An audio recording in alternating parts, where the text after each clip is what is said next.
Okay, let's talk through LRAM and RRAM, both of which are rectangular approximation methods. Again, this is left rectangular approximation method, and this is be using the right as the rectangular approximation method. And so what do I mean by an approximation? Well, what are we approximating? Well, we're approximating the area under the curve. So let's give you some function.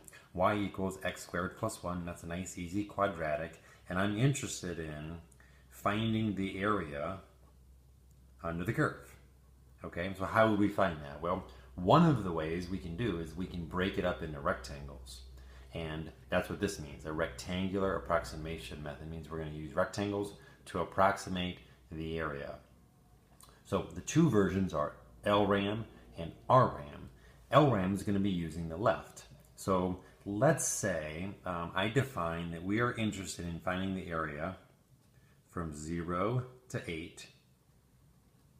And let's say I want to use an n value of 4. Okay, and what does n represent? Okay, that's the number of boxes.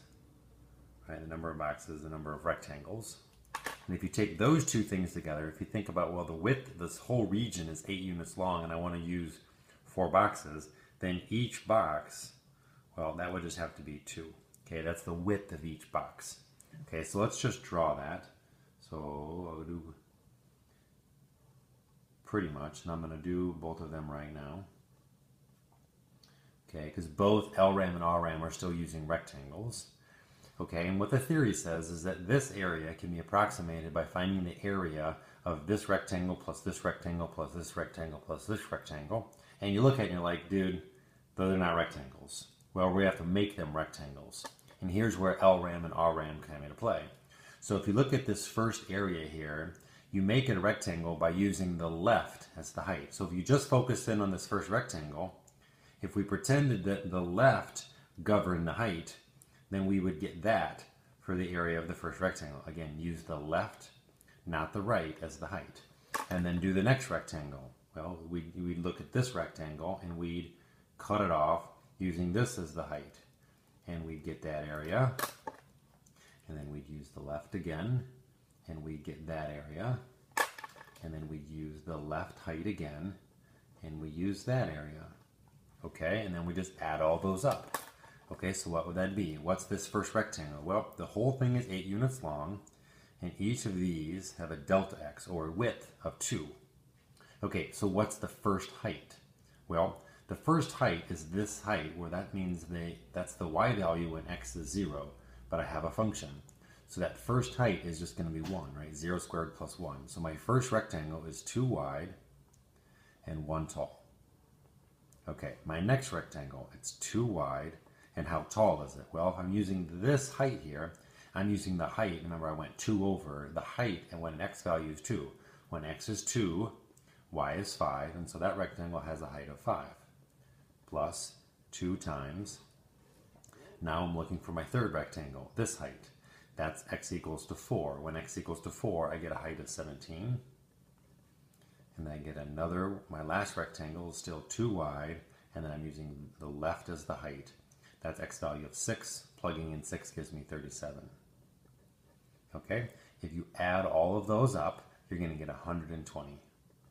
Right, so that's 120 is the area using the left heights for my rectangles.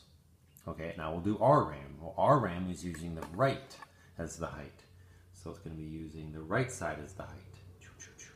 When you get that area, use not the left, but use the right and make it into a rectangle. And you get that. Use the right.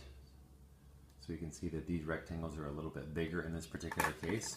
So if I use the right side and pretend it's a rectangle, I get all that extra stuff.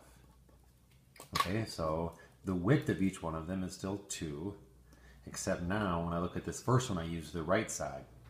Okay, if I'm using the right side, that's an x value of 2. X value of 2 gives me a y value of 5. And hopefully this makes sense that this one is going to match this one. In LRAM, we were using the left. But the second rectangle's left is the same thing as now the first rectangle's right. Again, think that through, but these are all going to kind of match. All right, let's just pretend we don't know that. This purple rectangle is my second one. It's 2y, and then I'm going to use the right side. Right, when x equals 4, I get a y value of 17. My next one is 2y, and the right side is when x is 6. When x is 6, I get 37. And my last one is 2y, and it's the height when x is 8. When x is 8, I get 65.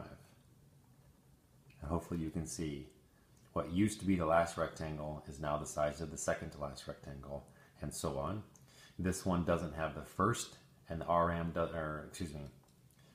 doesn't have this first one, and LRAM doesn't have the last one. Okay, when you add all those up, you get 248. And in this case, it's way different because this purple is way, way, way bigger than that original red. And this is certainly not to scale here, right? This is really high relative to this. Okay, but this would give us an approximation for the area under the curve. And they say, well, this is an underestimate and this is an overestimate. Well, is LRAM always under and RRAM always over? And you have to think about it. It has nothing to do with that concavity here, right? This is concave up, but that has nothing to do with whether it's over or under. And so you could write a statement, if f of x is strictly, meaning always, increasing, then what? Well, then what's LRAM going to be? Well, LRAM's always going to be under then. Some underestimate. Think about why. If f of x is always going up, it doesn't matter if it's going up like this, going up like that, or going up like this. If LRAM is always using the left side, isn't the left always smaller than the right in all of these cases? And so LRAM is going to be an underestimate. If f is strictly increasing, RRAM, using the right side, considering the right side is always bigger than the total curve, is always going to be an overestimate. And hopefully it's clear that if you would make it strictly decreasing, then everything would switch. If your function was decreasing, again, doesn't matter how you decrease, then the left side is bigger than the right side. And so if you made a box and you used LRAM in that case, it's going to be bigger. Where if it's increasing and you use LRAM, it's going to be smaller. Okay, so think about that. But again, those are some advanced kind of AP questions as well. Is it an overestimate, an underestimate, and how do you know? Well, is it going up or is it going down? And then are you using the left or are you using the right? Okay, so that's LRAM and RRAM based on some function. I gave you the interval. Certainly you got to know how wide it is. And I told you what n to use. The question might be, how do you make it more accurate? How do you get closer? And if you want to be closer, you just have to use more boxes. If you increase the number of boxes, that means you're going to decrease the delta x. So instead of 4 boxes, you could have thrown in a whole bunch of boxes. So if we take that same kind of curve and break it up and maybe make delta x, 0.2 or something, well then there's a very marginal difference between the left and the right, and that's actually what integrals do. They're taking an infinite number of boxes and use the area that way. But again, we're just going to use rectangles right now, and so if you wanted to get better, just use more boxes. I used 4 because you can visually see it pretty easy. Okay, this first one was using a function. Now let's look at it from using a table, right? We don't actually have the function, we just have a table of values. But again, the LRAM is still just going to use the left. You see how I'm going to use velocity and time to kind of get an idea of what's going on. Each time interval is 3 seconds. That wouldn't have to be uniform, but it is. So it's 3-second interval, and if I use the left, I use the velocity at 0 to figure out then my distance I traveled in that first 3 seconds. Next 3 seconds, this from 3 to 6, and I'm going to use 8 instead of 10 because I'm doing the left, plus 3. This time interval, I use 10, I use the left, and then 3, and then I use 11. Okay, you add all of those up, and you should get 102, and that would be 102 meters. Right? All of this represents how far you go in each one of those 3 seconds, and add it up to kind of get an estimate of how far you probably actually went. And then RRAM, 3 seconds, but I'd use 8 for this first second. I'm going to use the right velocity. and then 3 and 10, and then 3 and 11, and then 3 and 7. Okay, and I'm going to get 108 meters. And they're pretty close. And again, what's that doing? If you plotted velocity versus time, right, our velocity was 5 at 0, so maybe something like this is 5, and then at 8, and then 3 seconds later it's at 10, and then 3 seconds later it's at 11, and then it's at 7. Right? It's taking these things and making boxes out of them.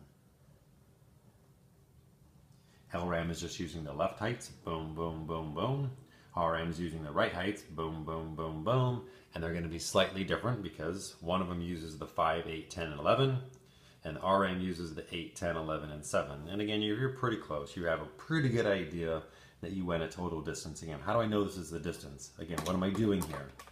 I'm getting an estimate for the area under this curve, and the area under the curve is the summation of all the areas of the boxes. Well, what is that? It's a velocity times the time, so it's some distance traveled. And I put meters, so let's assume that those are in seconds, and those are in meters per second. But I gave you an example of both a function, in which you can draw a graph and get an idea of LRAM and RRAM, and then you can use a table. We talked about the fact that if you use more boxes, you'll get a better idea of what it is. You should have an idea if the function is going up or down. Then you can tell me whether LRAM is an under or an over approximation. This isn't strictly going up or down, so it goes up and then it goes down. So you can't really say stuff about LRAM and RRAM without having more information. But hopefully this was a pretty good overview of those two different methods.